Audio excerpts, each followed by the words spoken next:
ท่านทั้งหลายโปรดพิจารณาจิตเดิมของเรา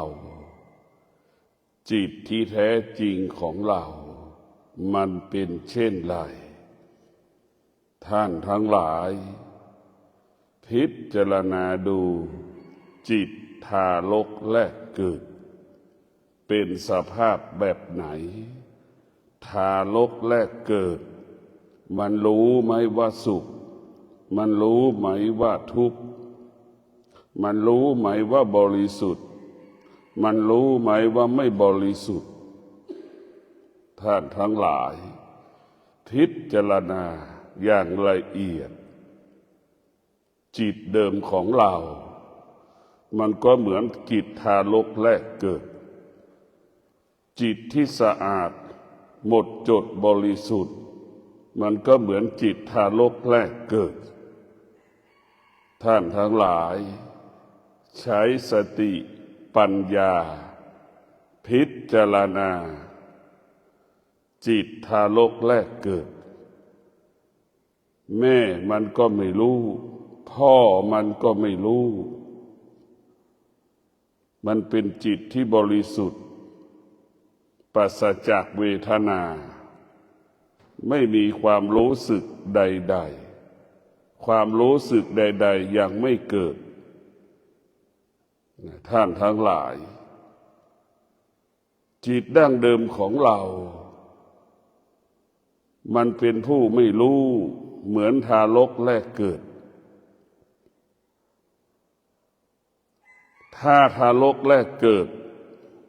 ได้รับการอบรมสั่งสอนจากผู้เป็นพ่อเป็นแม่ทารกแรกเกิดก็จะรู้สิ่งต่างๆรู้จากตัวของทารกแรกเกิดรู้จากตัวที่พ่อแม่เป็นผู้อบรมสั่งสอนตรงกันข้ามจิตทารกแรกเกิดไม่ได้รับการอบรมไม่ได้รับการสั่งสอนจิตทารกแรกเกิดก็เป็นผู้ไม่รู้เป็นผู้ไม่รู้ท่านทั้งหลายไอ้ตัวจิตที่เป็นผู้ไม่รู้มันก็ไม่รู้ว่าสิ่งนี้เป็นสิ่งดีสิ่งไม่ดีสิ่งนี้เป็นอธรรมสิ่งนี้เป็นอกุศลสิ่งนี้เป็นธรรมแยกไม่ออกบอกไม่ได้ว่าอันไหนดีอันไหนไม่ดีดังคนจำนวนมากอายุ30 40 60ก็ยังไม่รู้ว่าคำว่าความดีคืออะไรอะไรคือความดีอะไรคือความสุขอะไรคือความทุกข์เราก็ยังไม่รู้เพราะที่เราไม่รู้เพราะเราไม่ได้ศึกษาเรียนรู้และพิจารณาเราไม่ได้รับจิตของเราไม่ได้รับการอบรมสั่งสอนมันก็เป็นจิตที่ไม่รู้ดังคนจำนวนมากรู้เพียงคำพูดไม่ได้รู้ด้วยจิตย่อมแตกต่างกันฉันใดรู้โดยคำพูดก็รู้เหมือนเด็กทารกแรกเกิด1 เดือน2 เดือน3 เดือน4 เดือนเหมือนทารกที่เกิดมา1 ปี2 ปีนั่นแหละรู้แบบนั้นรู้แต่รู้ด้วยปากแต่ไม่รู้ด้วยจิตแต่ถ้ารู้ด้วยจิตเปรียบเสมือนแม่รู้ด้วยจิตเปรียบเสมือนแม่เหมือนพ่อที่เลี้ยงลูกรู้ด้วยจิตรู้ด้วยปากเปรียบเสมือนรู้ด้วยปากเหมือนเปรียบเสมือนลูกนั่นแหละรู้ด้วยปากพูดได้หมดแก้ตัวได้หมดแต่ทำไม่ได้นะรู้ด้วยปากรู้ด้วยจิตเปรียบเสมือนพ่อและแม่เป็นผู้รู้ด้วยจิตก็คือพ่อแม่รู้ได้ทำได้แก้ไขได้พัฒนาได้ทุกอย่างรู้ด้วยจิตแต่พวกเราทั้งหลายทุกวันนี้เรารู้ด้วยปากทั้งสิ้นรู้ด้วยปากรู้ด้วยหูมันไม่รู้ด้วยจิต มันจึงเข้าไม่ถึงความจริงของความจริงเราเข้าไม่ถึงซึ่งความจริงของความจริงรู้ด้วยปากรู้ด้วยหูสิ่งที่รู้จึงไม่เกิดเราจึงเข้าไม่ถึงความจริงในสิ่งที่เรารู้แล้วเรากละความจริงสิ่งที่เรารู้ไม่ได้เมื่อรู้แล้วเราก็ตกอยู่ใต้อำนาจของความเป็นอันตกอยู่ใต้อำนาจสิ่งที่เรารู้ท่านทั้งหลายเราจะเป็นต้องฝึกจิตให้เราจิตเป็นจิตผู้รู้เราจะต้องฝึกจิตของเราให้จิตของเรานี่จิตเดิมของเราเนี่ยมันจะต้องให้มันเป็นผู้รู้ให้ได้ถ้าเราไม่ได้ฝึกจิตเราจะเป็นผู้ไม่รู้จนเราหมดลมหายใจไอ้ที่เราพูดได้เนี่ยไม่ใช่เราเป็นผู้รู้นะมันรู้ด้วยปากกับรู้ด้วยตากับรู้ด้วยจิตมันแตกต่างกันทุกวันรู้ด้วยตากับรู้ด้วยปากรู้อยู่เห็นอยู่ก็ทำไม่ได้รู้อยู่เห็นอยู่ก็เข้าไม่ถึงรู้อยู่เห็นอยู่ก็ไปไม่ได้ไปไม่ถึงทำไม่ได้ทำได้ไม่ดีนั่นรู้ด้วยปากรู้ด้วยปากกับรู้ด้วยสายตามันจะเป็นเช่นนี้เหมือนหนุ่มสาวลูกเหมือนดังพฤติกรรมของลูกจำนวนมากพูดกับแม่ได้หมดทุกเรื่องแต่พอถึงความจริงและทำไม่ได้เช่นลูกขอเงินแม่ไปลงทุนทำกิจการต่างๆพูดจนแม่หลงลูกจนแม่เชื่อพูดจนพ่อหลงจนพ่อเชื่อว่าลูกเป็นผู้รู้ความจริงแต่พอไปปฏิบัติจริงๆลูกไม่ได้เป็นผู้รู้เลยทำแล้วไม่สำเร็จทำแล้วล้มเหลวเห็นไหมนั่นแหละรู้ด้วยปากกับรู้ด้วยตามันเป็นเรื่องของเวทนาและความรู้สึกเอามาปรุงแต่งกันมันจึงเกิดปัญหาสิ่งเหล่านี้ขึ้นคนจำนวนมากก็เป็นเช่นนี้รู้ด้วยตารู้ด้วยปากเวลาไปปฏิบัติลงมือทำจริงๆทำไม่ได้ทำได้ไม่ดีทำแล้วไม่ประสบความสำเร็จมันหลอกเราไอ้ตัวรู้มันก็หลอกเราอวิชชานี่มันก็หลอกเรามันเป็นอวิชชาทั้งสิ้นรู้ด้วยตาก็เป็นอวิชชารู้ด้วยปากก็เป็นอวิชชาเราจะต้องรู้ด้วยวิชาปัญญาทั้งสิ้นแล้วจะรู้ด้วยวิชาปัญญาเนี่ยรู้ความจริงรู้ความจริงเข้าถึงความจริงอยู่เหนือความจริงละความจริงความจริงปรากฏเราก็ไม่ต้องตามรู้ความจริง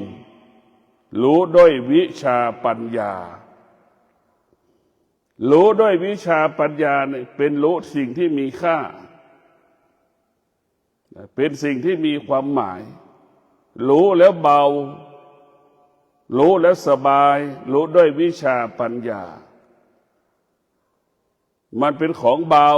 เป็นของง่ายรู้ด้วยวิชาปัญญาท่านทั้งหลาย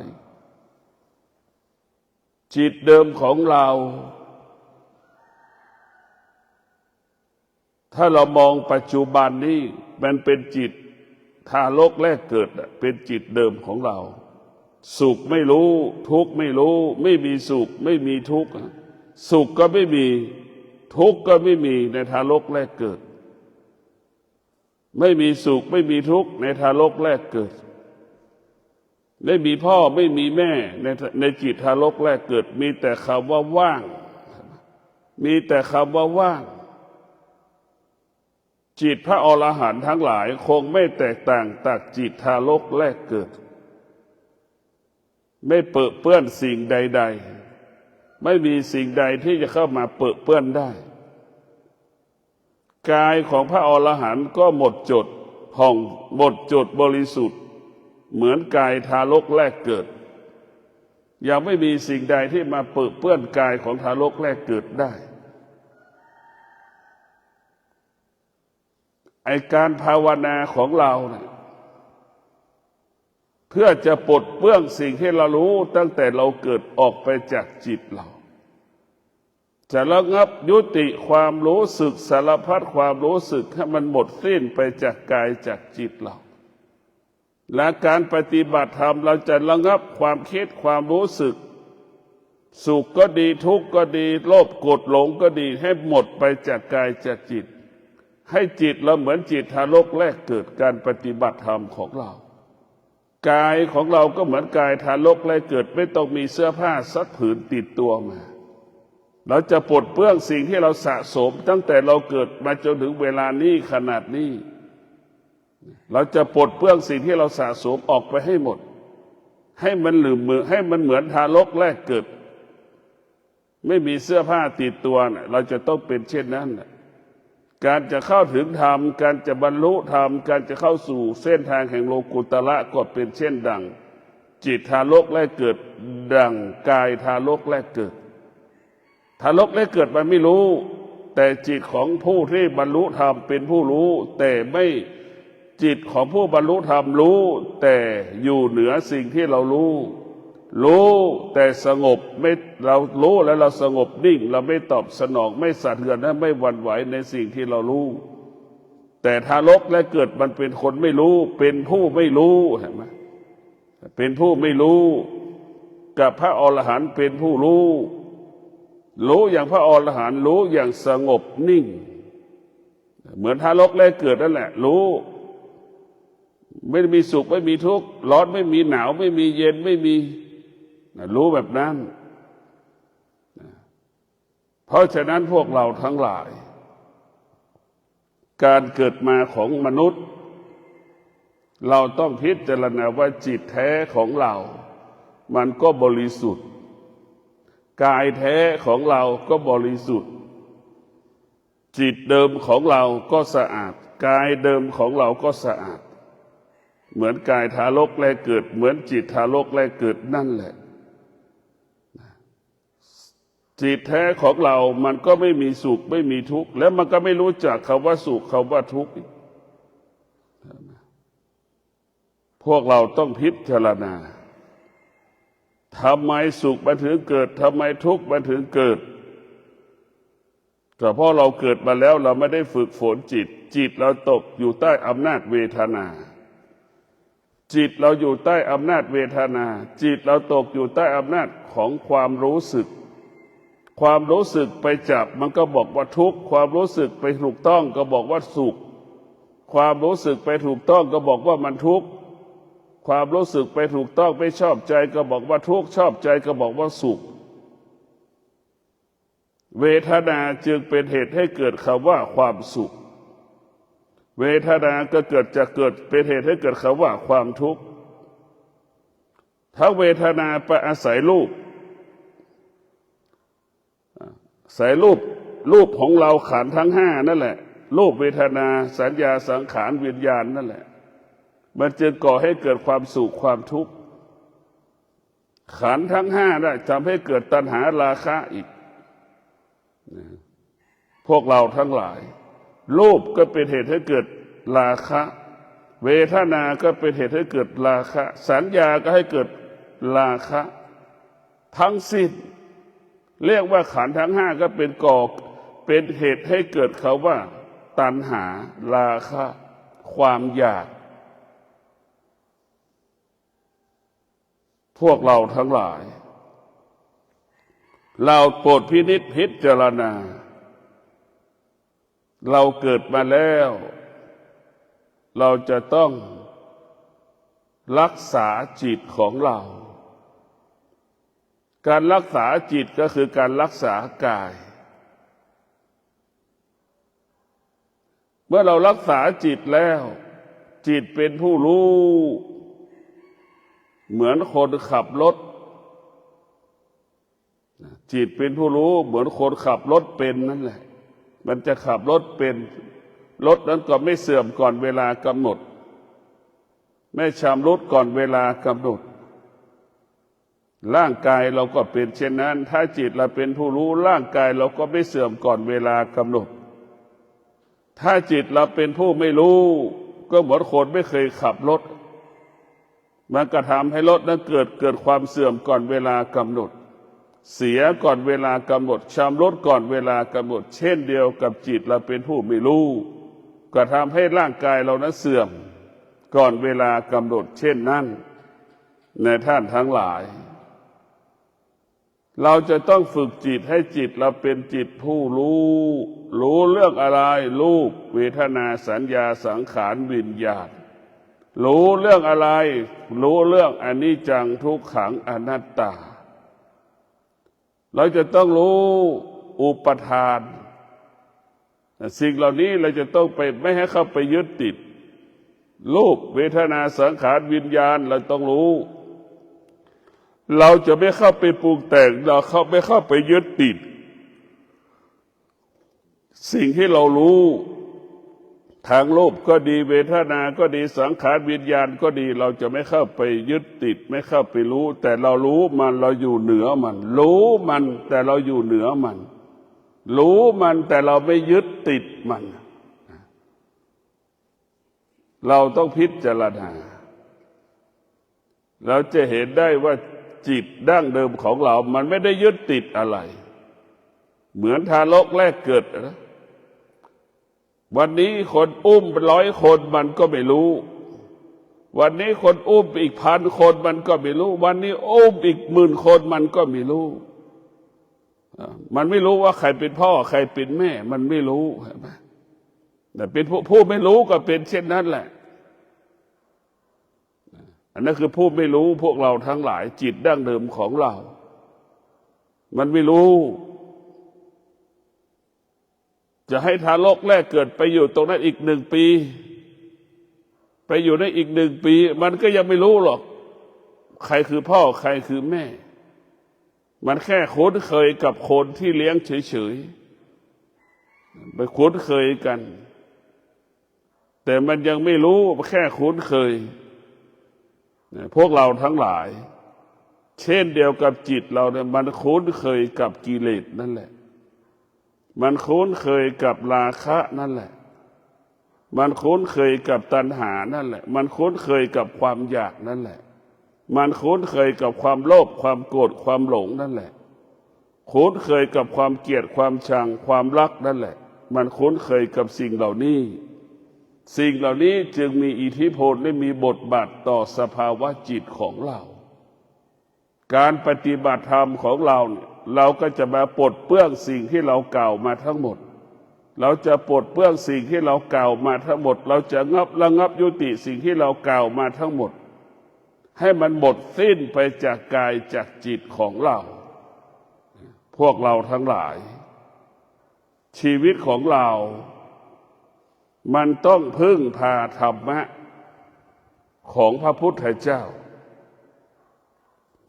ธรรมะของพระพุทธเจ้าก็เปรียบเหมือนช่างนั่นแหละสร้างบ้านสร้างช่างสร้างรถประกอบรถสร้างคนสร้างคอนโดสร้างอพาร์ตเมนต์เป็นอย่างนั้นแหละจิตเราก็เป็นเช่นนั้นเหมือนช่างแต่งบ้านตกแต่งบ้านนั่นแหละก็เป็นเช่นนั้นแหละจิตเราจะเป็นเช่นนั้นเราจะต้องฝึกจิตเราให้เหมือนช่างที่มันสร้างบ้านเราจะต้องสร้างชีวิตเราให้ได้จิตของเราจำเป็นต้องสร้างความสงบสุขให้เกิดขึ้นในจิตเราเมื่อจิตเรารู้แล้วว่าสุขแท้ของเราไม่มีทุกข์ที่แท้ของเราก็ไม่มีเราก็ดูสังเกตทารกแรกเกิดจิตมันมีไหมสุขกับทุกข์มันไม่มีสุขก็ไม่มีทุกข์ก็ไม่มีแล้วว่าจิตทารกแรกเกิดมันว่างตั้งแต่เกิดจิตเราว่างก็เหมือนจิตทารกแรกเกิด จิตเราไม่มีสุขไม่มีทุกข์ก็เหมือนจิตทารกแรกเกิดมันไม่รู้ว่าสุขไม่รู้ว่าทุกข์จิตไม่รู้จิตเป็นผู้ไม่รู้ก็เหมือนทารกแรกเกิดมันก็ไม่รู้ว่าใครเป็นพ่อเป็นแม่หิวก็ไม่รู้อยากก็ไม่รู้ไม่หิวก็ไม่รู้เราไปดูตรงนั้นแหละทารกแรกเกิดแต่ทำไมเราเติบโตเติบใหญ่ไปแล้วมันรู้ไปหมดแต่มันรู้สิ่งที่เราไม่ควรรู้อีกเติบใหญ่รู้สิ่งที่เราไม่ควรรู้ไอ้สิ่งที่เรารู้ไม่ควรรู้แหละมันกลายมีบทบาทต่อสภาพจิตของเราจึงไม่สามารถแยกแยะได้เราไม่สามารถแยกแยะสิ่งที่เรารู้ได้เพราะสิ่งที่เรารู้มันไม่ใช่เรื่องความจริงของความเป็นจริงสิ่งที่เรารู้มันเป็นเรื่องของความไม่เป็นจริงทั้งสิ้นเรียกว่าสิ่งที่เรารู้มันล้วนเป็นเรื่องอวิชชาทั้งหมดทั้งสิ้นเราจึงไม่สามารถจะปลดเปลื้องสิ่งที่เรารู้ออกไปจากกายจากจิตได้กว่าเราจะปลดเปลื้องสิ่งที่เรารู้ออกไปจากกายจากจิตได้ใช้เวลายาวนานต้องมีสติต้องมีวิริยะต้องมีความอดทนที่จะปลดเปลื้องสิ่งที่เรารู้ออกไปจากกายจากจิตกระท่านทั้งหลายก็ดูดิเราสะสมเสื้อผ้าไว้กี่ลังกี่กล่องนั่นแหละเราสะสมนั่นคือไม่รู้ของเราก็จะเป็นเช่นนั้นแหละสะสมใช้ก็ไม่ใช้ให้ก็ไม่ให้ยังหวงอยู่ตรงนั้นแหละเรียกว่ารู้ด้วยอวิชชาก็จะสะสมสิ่งที่เป็นอวิชชาสิ่งที่เป็นอวิชชาก็ครอบงำจิตเราเหมือนเราสะสมเสื้อผ้านั่นแหละใช้ก็ไม่ใช้เอาไปให้คนอื่นก็ไม่ให้ก็หวงนั่นแหละเรารู้เรื่องความไม่เป็นจริงสะสมความไม่เป็นจริงท้ายสุดความไม่เป็นจริงก็ปกปิดจิตเราให้รู้เรื่องความไม่เป็นจริงเท่านั้นปกปิดความจริงไม่ให้เรารู้เรื่องความเป็นจริงอันที่แท้จริงที่จิตมันต้องการก็คือความสงบความสุขปกปิดความสงบเพราะถ้าความสุขมันเป็นกิเลสความสุขมันเป็นอวิชชามันจึงเป็นผู้ปกปิดบังความสงบของจิตเรามันไม่ให้จิตเรานั้นเกิดความสงบจิตเราเป็นผู้ไม่รู้เนี่ยเพราะจิตเราเป็นอวิชชามันก็สะสมกองเหมือนขยะไปถมทองคำนั่นแหละจิตเราก็เหมือนทองคำอวิชชาก็เหมือนขยะไปปกปิดทองคำของเน่าของเหม็นไปปกปิดทองคำหมดเพื่อไม่ให้เรารู้ว่าที่นี่ไม่มีทองคำเห็นไหมนั่นแหละเป็นอย่างนั้นแหละเหมือนเอาขี้ไปกลบทองคำไว้ทุกคนก็คิดว่าเป็นขี้ก็หนีหมดนั่นแหละมันก็เป็นอย่างนั้นกิเลสมันก็รู้เรื่องของกิเลสมันก็รู้เรื่องลักษณะของกิเลสเหมือนเราเอาของอันมีค่าไปไว้ในสิ่งที่สกปรก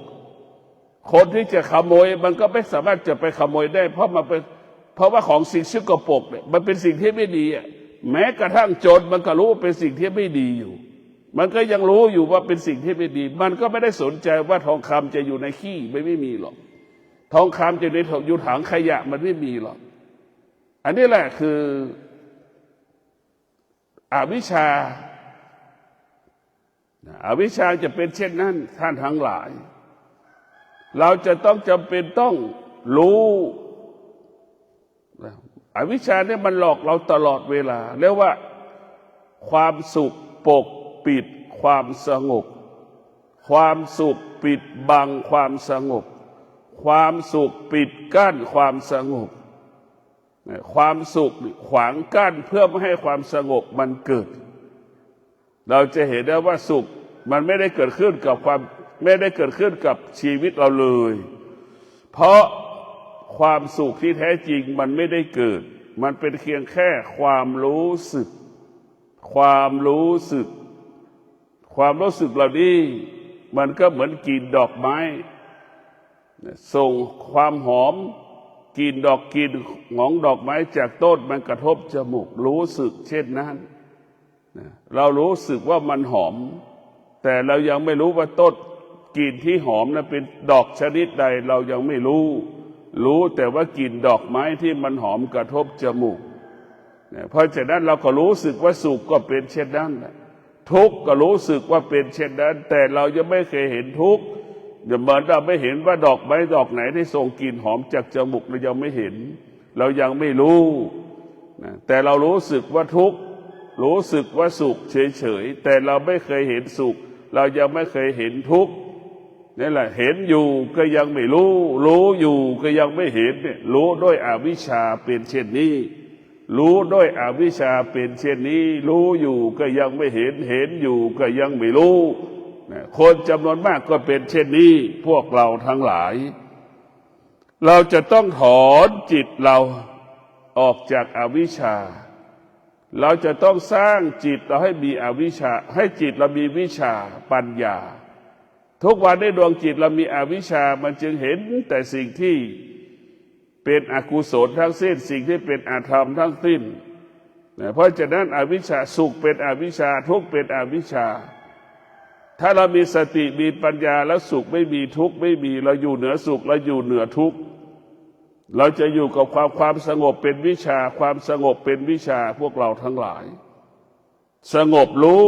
สงบรู้สงบรู้ด้วยวิชาปัญญา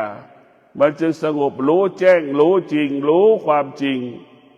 ดังเรารู้พระอาทิตย์เที่ยงวันส่องแสงสว่างเรานั่งเครื่องบินต้องเห็นแต่ไกลเรานั่งเครื่องบินก็เห็นแต่สูงสุดถึงต่ำสุดเราก็เห็นหมดเพราะฉะนั้นพวกเราทั้งหลาย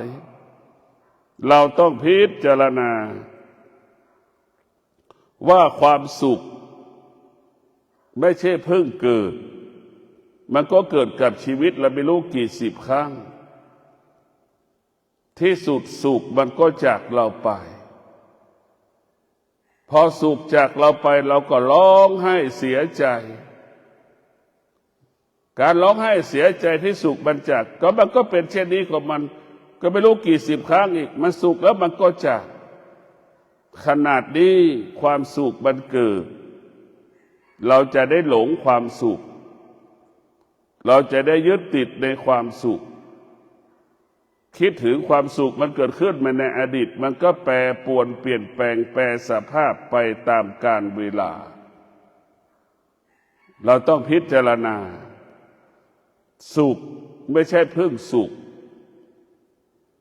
ที่สุดสุขมันก็เปลี่ยนแปลงเหมือนอดีตถ้าเรามีสติรู้ด้วยวิชาเราจะสุขเหล่านั้นไม่มีค่าไม่มีความหมายเราจะไม่ยึดติดเราจะไม่หลงในสุขจะไม่ยึดติดในสุขเราจะอยู่เหนือสุขเราจะอยู่เหนือทุกข์ในท่านทั้งหลายทุกข์ก็เช่นนั้น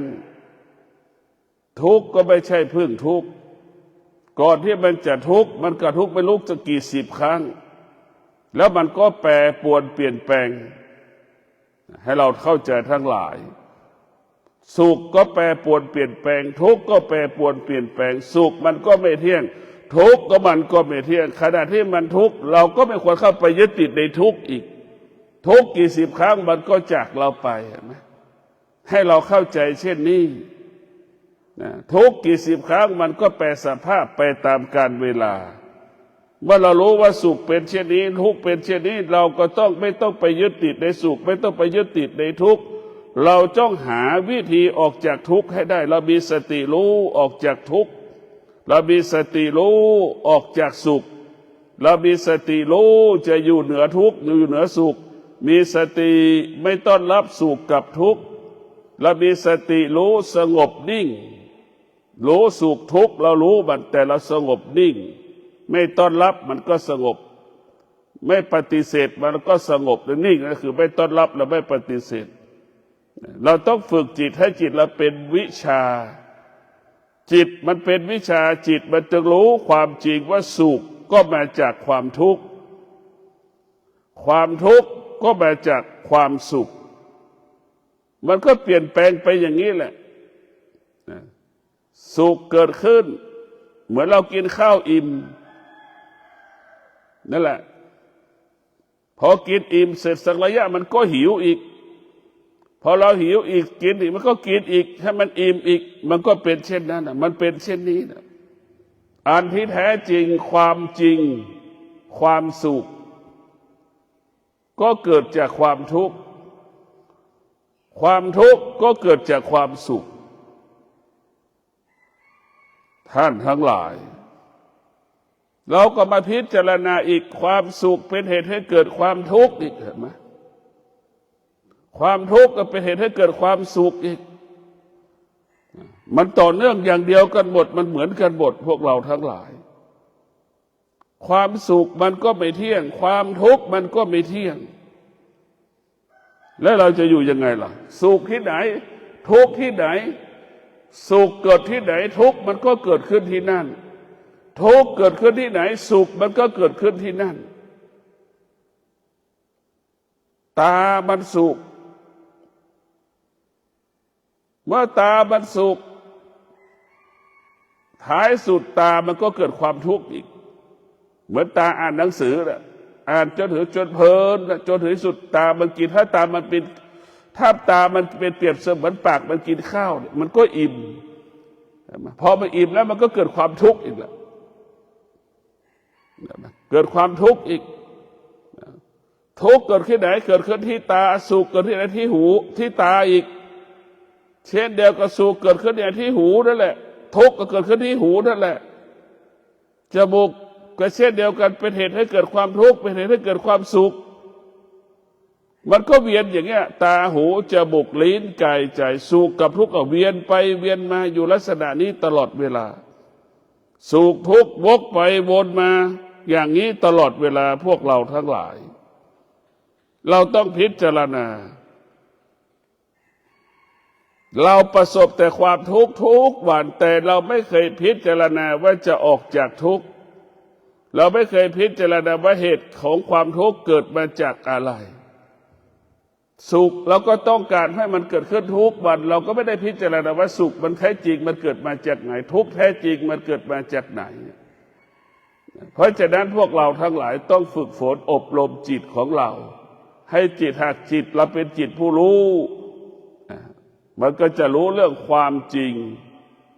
แล้วมันก็ละความจริง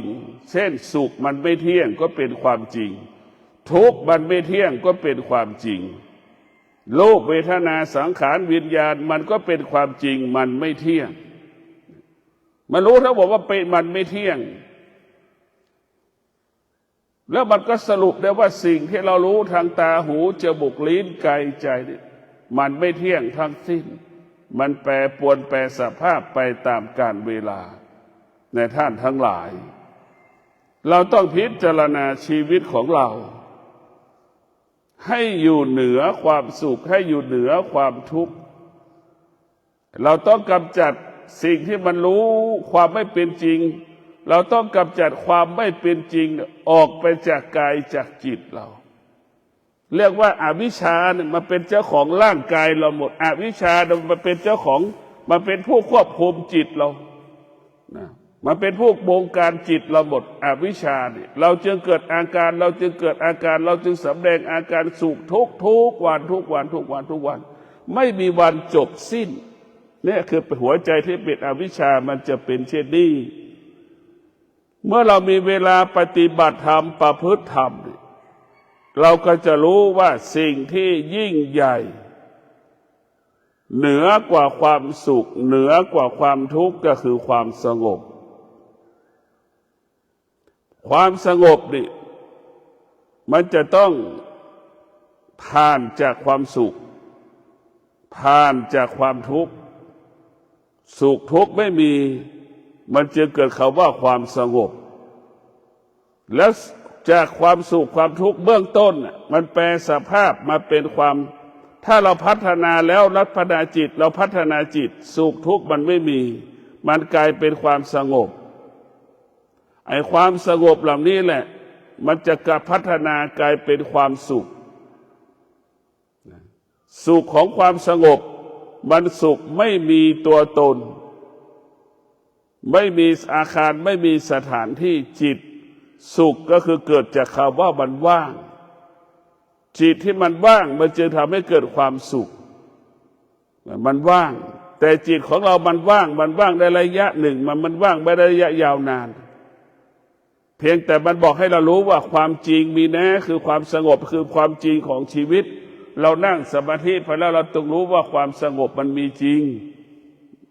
มันก็มาแสดงการให้เรารู้มันก็บอกว่ารีบเดินนะไปหาความสุขความสงบนะมันจะบอกให้เรารู้ว่ารีบเดินจะไปหลงทางความสุขเราต้องรู้ว่าความสุขของความสุขเบื้องต้นที่เราเกิดมายังไม่ได้ภาวนาเป็นความสุขอีกอย่างหนึ่งความสุขเมื่อเกิดจากการนั่งสมาธิการภาวนามาเป็นความสุขอีกอย่างหนึ่งสุขของการภาวนานั้นสุขไม่มีตัวไม่มีตนสุขเกิดจากสิ่งที่อยู่เหนือตัวตนของเรา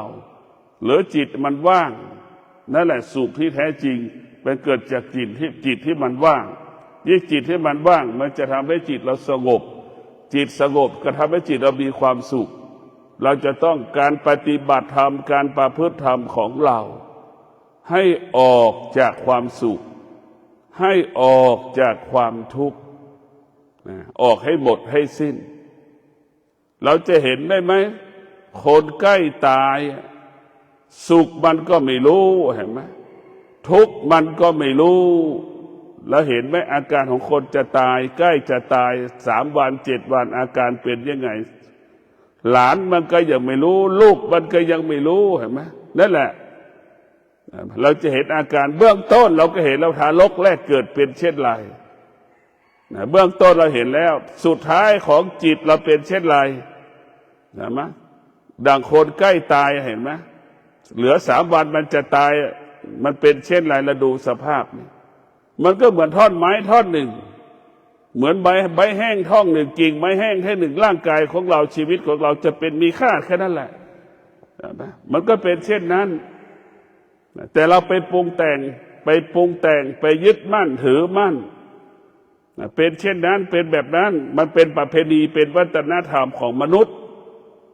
และท้ายสุดประเพณีวัฒนธรรมของมนุษย์ก็กลายเป็นผู้ปกปิดบังความจริงอีกเราก็ไม่สามารถออกจากความจริงนั้นได้อีกเราต้องดูว่าจิตเดิมของเราเหมือนทารกแรกเกิดเห็นไหมสุดท้ายจิตของเราก็ไปสู่สภาพจิตเดิมอีกเหมือนคนใกล้ตายเกิดก็เป็นผู้ไม่รู้จะตายก็ยังเป็นผู้ไม่รู้เห็นไหมไม่รู้เลยจะตายก็ยังเป็นผู้ไม่รู้เนี่ยเราต้องดู2เนี่ยเริ่มต้นของจิตก็คือทารกแรกเกิดสุดท้ายของจิตก็คือจิตที่คนที่ใกล้จะตายดูอาการของคนจะตาย3 วัน 7 วันเป็นเช่นไรเราไปดูเองก็แล้วกันว่าดูว่ามันแตกต่างกันแบบไหน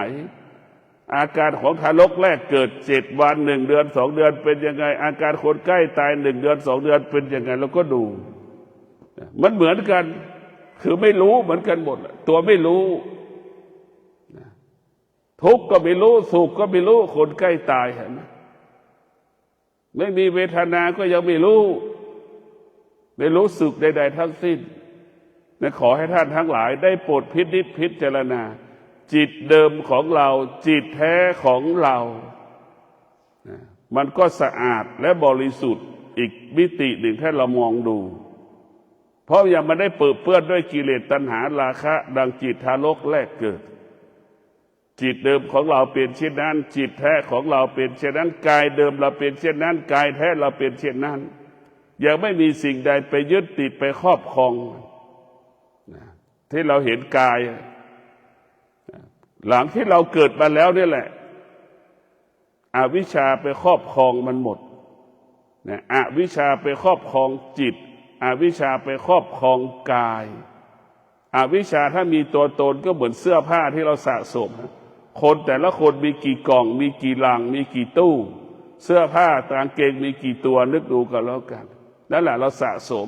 หัวใจที่มีอวิชชานั่นแหละคือสะสมความไม่เป็นจริงความไม่เป็นจริงก็คือปกปิดบังจิตเรา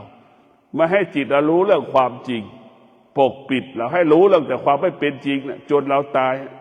เห็นไหมเสื้อผ้าคนตายตายแล้วเสื้อผ้าไม่รู้จะไปไหนเผาก็ยังไม่มีที่จะเผาอีกเพราะมันเยอะเกินไปเห็นไหมนั่นแหละคือหัวใจที่มีอวิชชามันเป็นเช่นนั้นก็ขอความสุขสวัสดีจงเกิดแก่ท่านทั้งหลายให้ท่านทั้งหลายมีสติฝึกฝนจิตให้จิตเป็นผู้รู้ดัง จิตเป็นผู้รู้เหมือนดังพ่อดังแม่รู้ความจริงก็สามารถอยู่กับความจริงนั้นได้รู้ความจริงที่จะเลี้ยงลูกเติบโตเติบใหญ่ได้นั่นแหละพ่อแม่ก็สามารถเลี้ยงลูกจนเติบโตเติบใหญ่ได้นั่นแหละคือพ่อแม่เป็นผู้รู้ความจริงจิตของลูกมันเป็นผู้ไม่รู้ความจริงรู้ความจริงแต่ปากรู้ความจริงแต่ตาแม่ลูกเนี่ยจึงไม่ประสบความสำเร็จในการเลี้ยงดูบิดามารดาเพราะฉะนั้นรู้ด้วยจิตกับรู้ด้วยตากับปากแตกต่างกันนะท่านทั้งหลายเราต้องสมควรรู้ด้วยจิตมันลึกมันเห็นความจริงของธรรมชาติเห็นความจริงของธรรมะถ้ารู้ด้วยตากับรู้ด้วยปากนั้นรู้ด้วยหูนั้นเป็นรู้ด้วยรู้เฉยๆรู้เฉยๆมันยังไม่รู้เรื่องความเป็นจริงรู้เรื่องอวิชชาทั้งสิ้นก็ขอความสุขสวัสดีจงเกิดแก่ท่านทั้งหลายให้มีสติรู้ด้วยวิชาปัญญาเอาวิชาปัญญามาเป็นผู้กำกับกำหนดควบคุมจิตของเราจิตของเราก็จะปกติตลอดกาลเวลาขอเจริญพร